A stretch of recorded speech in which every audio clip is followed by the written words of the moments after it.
Yeah, I think for me, actually, 2017 was around the year where I started making like bigger moves. Like I think at the time I was still in uni. I was like, I don't know, like president of like a dance club, a uni dance club. I was sort of still training at like Tivoli around that time, that era. Just like right before it closed down. Like it was kind of sort of already. Man, I was shocked about that. Tell us more about that actual shutting down of Tivoli. I had no idea it was being shut down till you told me, man. Well, for at least when I started out, like all the breakers were kind of talking about like, oh yeah, are you coming to train Tivoli after like training or something? Are you gonna come train there tonight? I'll see you guys there. Yeah. And that's sort of like where I kind of went into the breaking like phase of like my journey. Maybe I still am now. Yeah. But like clearly that was kind of like when like I was kind of going hard at like training like till like 11 p.m 12 p.m midnight and just coming home late, just gallivanting and stuff, you know. Gallivanting.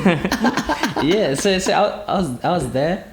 That's sort of, like I think around that time it was this huge influx of like a lot of international dancers that like saw Tivoli as like the mecca of like where the breaking culture was at here in Melbourne. Right. Then slowly, over time around 2018, 2019, like they sort of closed off that bit. They added like the sliding door, which like, you know, it's like electronically operated, so after a certain time it just closed off. So they went like with that, just that those doors closing at a set time, like that's like we a lot of us were kind of like left without a place to train. Oh man. For a time. Fuck that shit. That's fucking so if correct me if I'm wrong here.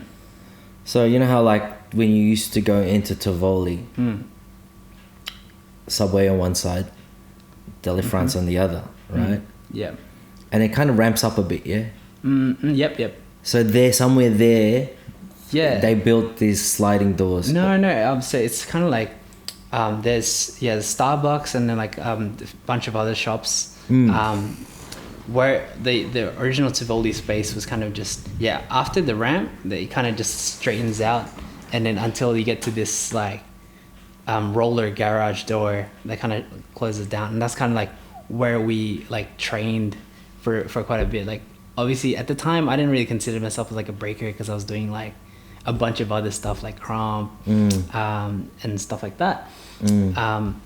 But then so that's kind of like where everyone kind of like knew that was the spot. That was the spot. But then they closed it off like right at where the storefronts were, like Starbucks right there. So you couldn't get in there anymore. That shit is whack, man. Why did they build that? Like, what? Just 'cause... I think maybe I've heard a bunch of different stories. Maybe just like a lot of like maybe like junkies and stuff would just show up and kind of like deter the rest of us from coming in because they would just kind of sit there, kind of just like ruin the vibes for us. So they couldn't really train because they're like making a ruckus, or like I think there was another one where like maybe some property damage might have happened, and that probably could have affected it. But then like I've always known like most b-boys are like kind of like aware of their surroundings enough to not like hit things. So it probably wasn't even them. But like just sealing that off kind of on hindsight, like I never really knew like the gravity of what it was, but then now it's kind of like as more of these places that we would consider like training spots, you know, like it kind of disappears over time. Like we're kind of like left like stranded with like nowhere to go, like, you know. Because after that it was RMIT where people would train. Like we train at the new like Swanson Street building that they kind of renovated, and there's like a training spot there. And that was a nice spot, man. Yeah. It's a really nice spot. Yeah, it was like good floors, you know, like toilets are close by as well. You didn't need to like ask the key from like someone. And plus, it's just like, yeah, like, a lot of us were like students, like international students, just training there. True. But then it's like over time they said like, nah, you guys can't train here anymore. Fuck, that happened too. Yeah, that happened too. Maybe it's also just because of COVID that we couldn't use RMIT anymore.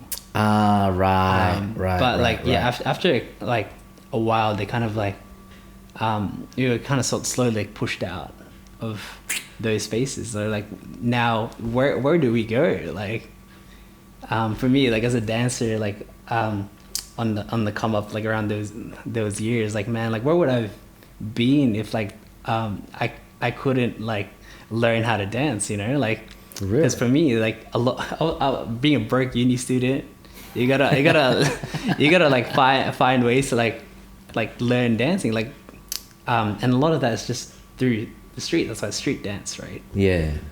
Yo, that's definitely it, man. That's some crazy shit.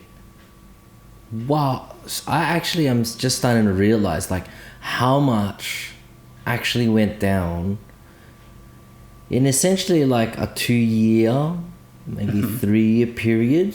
Yeah. You know what? I actually think it feels longer for some other people because maybe from as early as 20... Well, I came back to Australia in 2014. Okay. So as soon as I came back 2014, I was still going out to the city to dance, but not training in the city. Yeah. You know, like maybe the random like Tivoli sessions back in 2015, but other than that, it was always at like bars and clubs. You know what I mean? Yeah, I getcha. So yeah, it was just like, yeah, but technically, like I said earlier, 2017 was kind of when I dipped. And that's when this shit was happening, 17, 18, then 18, 19 with RMIT. Yeah. Down by the city baths, right? Yeah, That end. yeah. What's the street with the Aldi next to it and the rock climbing? What's that? I think that's Beckett? called... no, A-Beck is the next street. The next street down. This one is Franklin Street. Franklin Street, that's the one. So, you know, you got Franklin Street. And then, yeah, bro. Then fucking COVID. Yeah. And then COVID's been, what, 2 years of COVID? Mm-hmm. It's like... And then, like, it's been, like, not just a big reset. It's like a fucking big reset. It's like a ghost town. Yo. It's a ghost town. Yeah. Like, because, yeah, like what I mentioned earlier, like, it was all these international, like, dancers that were using the spaces.